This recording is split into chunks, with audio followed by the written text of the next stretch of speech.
My name is Samantha Recker, and I'm the owner of Reckers Outreach, which is a transition house for homeless veterans, and I run a youth program for at-risk teens.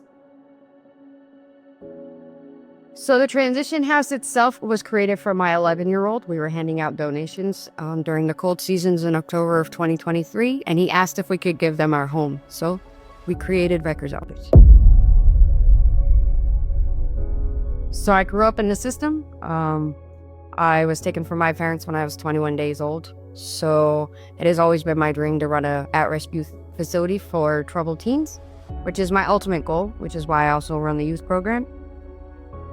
When my son asked to give the veterans our new house, which is currently the transition house, I was doing some research in the El Paso area, and I realized that 66 of the same veterans had remained on the pit for the last 6 years.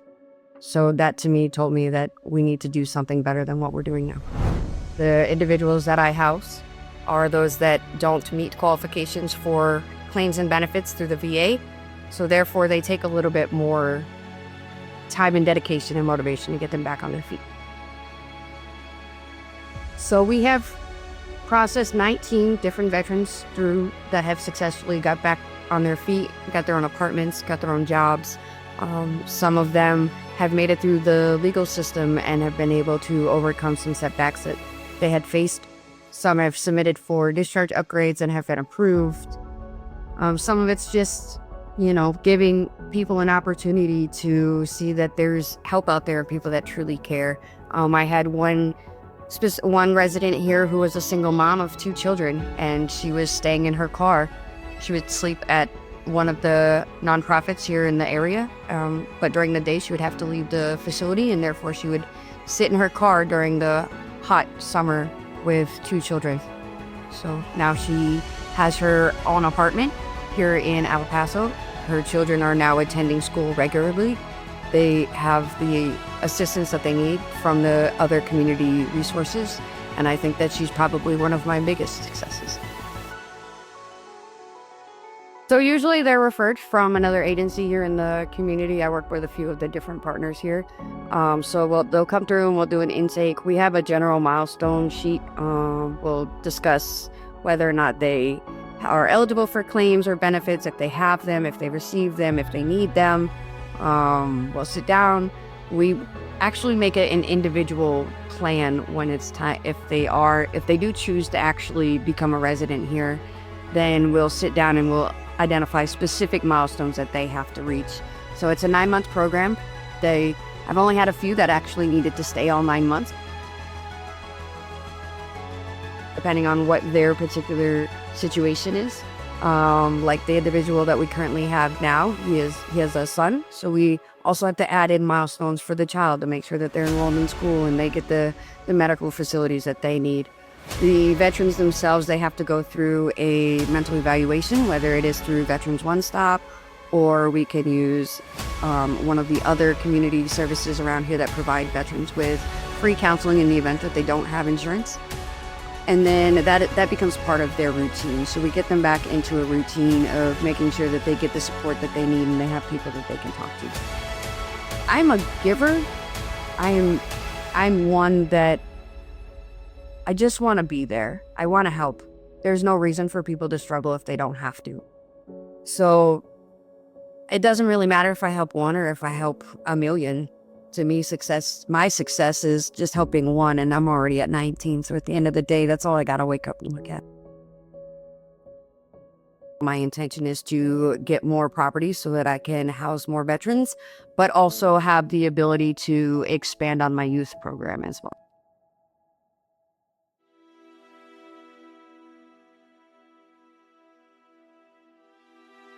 They're not bad people. They are amazing people. They've served this country and they do that with pride. People make mistakes. There is no reason or brine for somebody else to hold somebody accountable for a mistake and make them live by it for the rest of their lives. Everybody makes mistakes, and they should be given the opportunity to learn from it, not be forced to live by it. I'm a much better person today than I was yesterday, more than I was 18 years ago, and definitely more than I was when I was a kid. My whole life has kind of been, I've had different issues where become more of like abandonment or vulnerability. Personally, I'm not one that really opens up to many people because vulnerability is scary. But that also is kind of my strength because it allows me to understand the same thing with the veterans. They've gone through a lot of things. The youth that I deal with, they're going through things currently that being vulnerable is scary. And ultimately, at the end of the day, that's my biggest weakness, but also my biggest strength, I think. I was a troubled teen. I grew up in the system. I did things that I needed to do in order to make it through the day. I made a mistake when I was 12. I was charged as an adult for the mistake that I made. And for the rest of my life, I will in fact have to deal with the fact that I used to use my hands a lot. But it helps me grow. I had 3 children. I had been in the Army for a few years. I had gotten my criminal record expunged. I was able to accomplish getting my secret clearance in the Army so that I could become the soldier that I wanted to be and not the person that back home people think I still am, even if I was to go home today.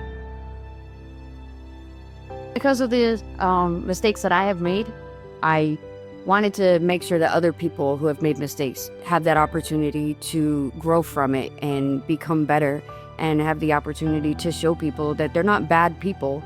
They just made mistakes. People, for whatever reason, put them in a situation that they felt that was the only option that they have. So I make it my life to make sure that people have that opportunity. It took one person to give me a chance coming up, and I'd like to be that one person. The transition house is specifically for the veterans, but we also run a program for the troubled teens. At the end of the day, right, we want to be able to provide those sane children with an opportunity to see that what they can do with their life is a positive impact, and it's not always going to be negative. They may be going through some hard times right now, but you don't know what tomorrow is going to bring. So within our youth program, that's what we do. We provide those social emotional learning skills to let them know that, one, they're not alone. There's always somebody there that they can reach out to, somebody that they can talk to, but also skills that they can learn on their own that is going to help them overcome whatever it is that they're going through. The community involvement just gives them an opportunity to see that they can help, they can have a really positive impact on their own community, not just the small little foxhole that they're in at the moment. The biggest thing that I could ask for is volunteer opportunities for the youth and giving them an opportunity to actually show them that they can have a positive impact. So on the youth side, I would say that it's community service events. If they have events going on and they need volunteers, by all means reach out and we'd be more than happy to put them on the calendar. When it comes to the veterans, I would have to say food, basic hygiene items. At the end of the day, I'm not asking for money. I do that out of the kindness of my heart and because I want to. But if you drop off laundry detergent or food or cleaning supplies, those are things that if you drop off, I don't have to take out of my pocket. But that's money that I can put back into my veterans. It's right here at the Transition House, 3801 Memphis Ave.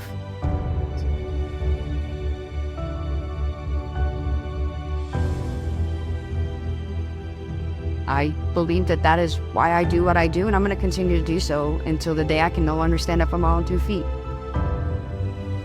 If someone watching this is one decision away from giving up, what do you want them to hear in your voice? Don't give up. Because at the end of the day, that is a permanent solution to a temporary problem. And if you reach out, that's what we're here for.